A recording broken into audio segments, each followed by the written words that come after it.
For several years now, Democrats in the state of California have enjoyed all the perks of one-party rule. With supermajorities in the state legislature, they don't have to deal with an opposition party. They certainly don't need to provide any kind of transparency to the public.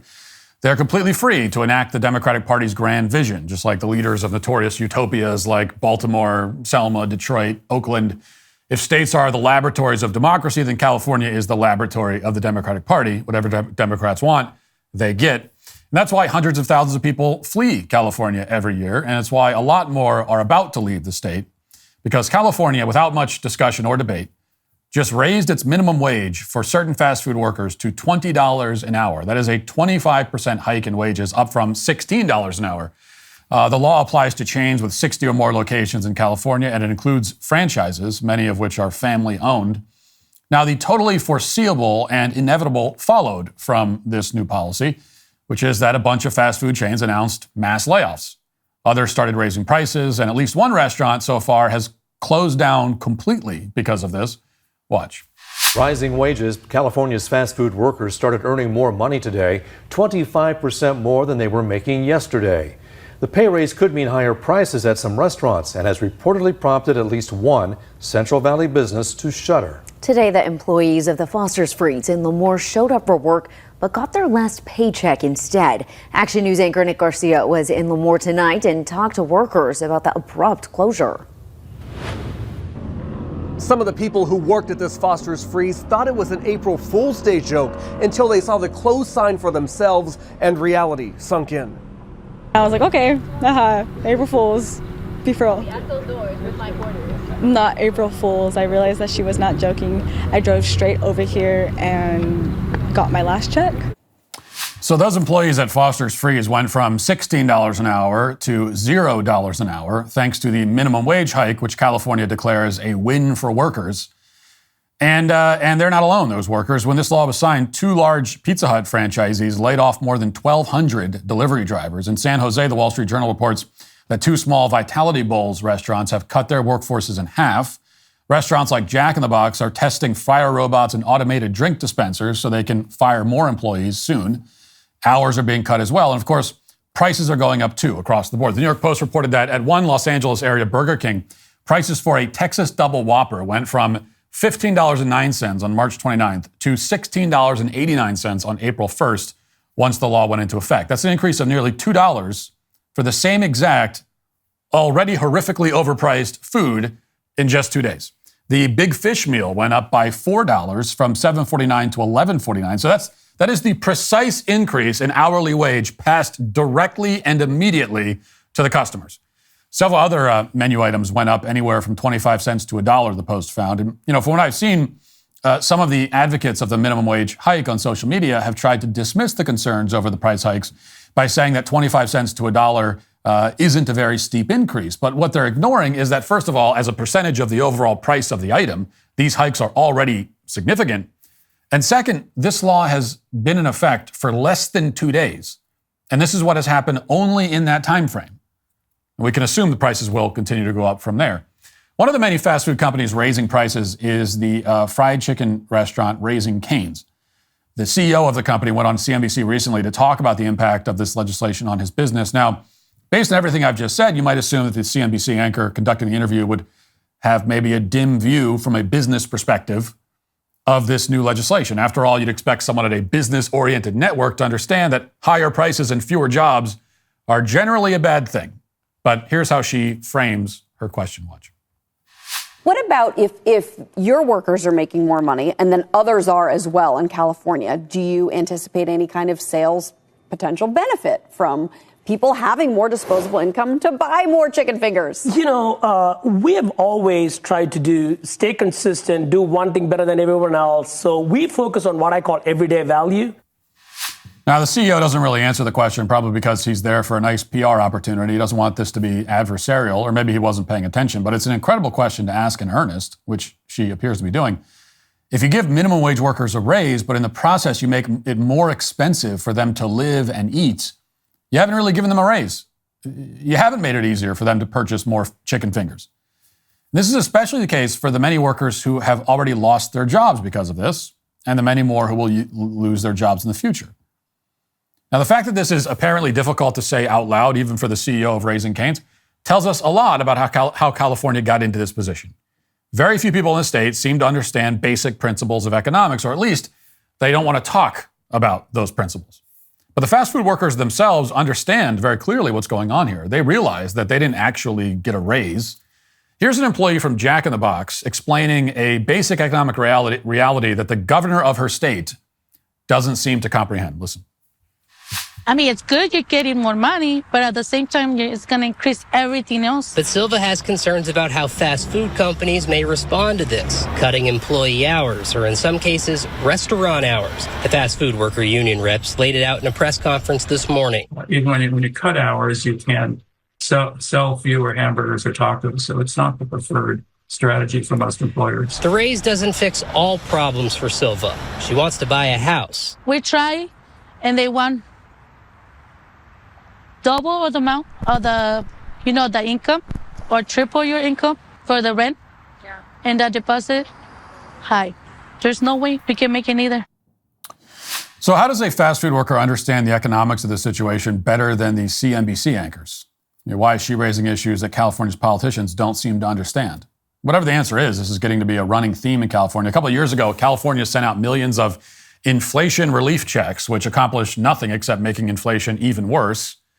But there was no opposition party that could block those checks, just like there's no opposition party to block this minimum wage increase. In fact, in California, the labor unions obtained non-disclosure agreements during the negotiations for the minimum wage bill. So nobody can talk about how exactly this bill came about. There's never going to be a full explanation for why, for example, Gavin Newsom's friend and donor at Panera Bread managed to secure an exemption for fast food restaurants that make bread.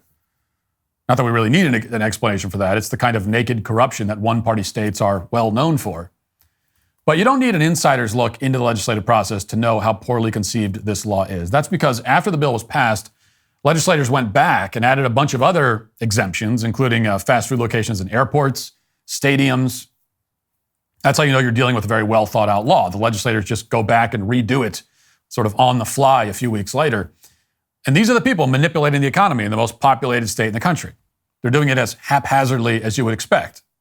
Now, I've been extremely clear and outspoken in my stance that abortion is undoubtedly evil and should be illegal in all circumstances. I'm also aware of the indoctrination and pro-abortion propaganda pushed by public schools and other liberal institutions. You all have heard their lies that a baby in the womb is just a clump of cells, or that a woman's reproductive rights include termination of pregnancy if the baby's life is an inconvenience to her. And then there's the quality of life argument that abortion is somehow justified because the mother doesn't have the means to take care of her baby. I don't think these people actually know what they're saying. Our society needs a massive overhaul when it comes to helping young women understand the inherent value of life and the duty and joy of motherhood. That's why an organization like Preborn is so critical. Preborn covers all the bases for soon-to-be mothers, particularly ones considering abortion. Preborn meets women with compassion, encouragement, and understanding. They provide women with the tools they need to choose life for their babies. Not only do they introduce women to their children through ultrasound, but they also provide education about pregnancy, as well as 2 years of financial support for women who choose a life. And they do all this at no cost to the mother. Help make a difference in the fight against abortion by supporting organizations like Preborn. Donate $28, the cost of one ultrasound, and help save a life today. To donate, securely dial pound 250 and say the keyword baby. That's pound 250, say the keyword baby, or go to preborn.com/Matt. That's preborn.com/Matt. Now, the truth is that raising the minimum wage by 25%, which is obviously a very sizable hike, in the midst of inflation and a struggling economy is incredibly stupid, and there's really no other word for it. It attempts an end run around the actual problems that California is facing, except really it's worse than that because they aren't just avoiding the problems, but actively making everything worse. They're trying to solve problems by creating more of the problems they're allegedly trying to solve. And they aren't done. In fact, some leaders in California think that $20 an hour is still too low. It's not even half of what they think the minimum wage should be. Here's Representative Barbara Lee. Both of our Democratic opponents are calling for a minimum wage between $20 and $25 an hour. You're calling for a $50 an hour federal minimum wage. That's 7 times the current national minimum wage of $7.25 an hour. Can you explain how that would be economically sustainable for small businesses? You have 60 seconds. First, let me say I owned and ran a small business for 11 years. I created hundreds of jobs. benefits, retirement benefits, also health care benefits. I know what worker productivity means, and that means that you have to make sure that your employees are taken care of and have a living wage. In the Bay Area, I believe it was the United Way, came out with a report that very recently, $127,000 for a family of 4 is just barely enough to get by.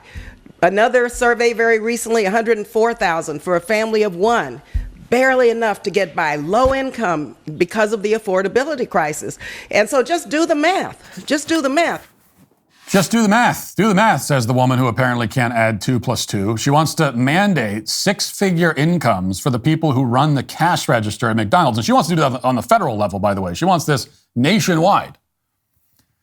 Now, you notice that she was asked about the economic sustainability of such a plan and did not pretend to even address that concern. That's because, of course, it is not sustainable at all. $20 an hour isn't sustainable. $20 an hour has already caused a bloodbath of layoffs and price hikes. $50 an hour would simply be the end of any place that if they tried it in California, it would be the end of commerce in California, which means the end of California itself.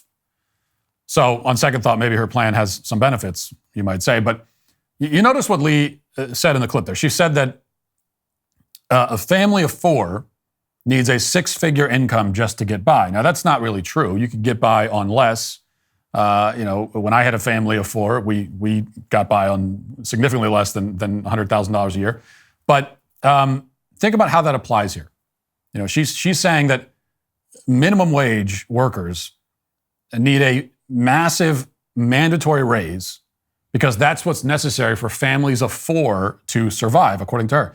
And this obviously implies that there are a lot of single income households of 4 where the breadwinner makes minimum wage. But that's not generally the case. And this is really perhaps the most important point here. Minimum wage jobs are not meant to be careers in the first place. These are supposed to be jobs for teenagers working part-time while they finish high school. These aren't jobs that grown adults with kids and mortgages are supposed to be doing for years on end. So if you've been working at a job, for 5 years, 10 years, whatever, and you still make minimum wage, there's obviously a serious problem, and it's not one that a minimum wage hike can solve. Now, personally, I want every minimum wage worker to get a hefty raise, but that can be achieved and should be achieved by earning a raise or by getting some work experience under your belt and then going out and finding a better job somewhere else.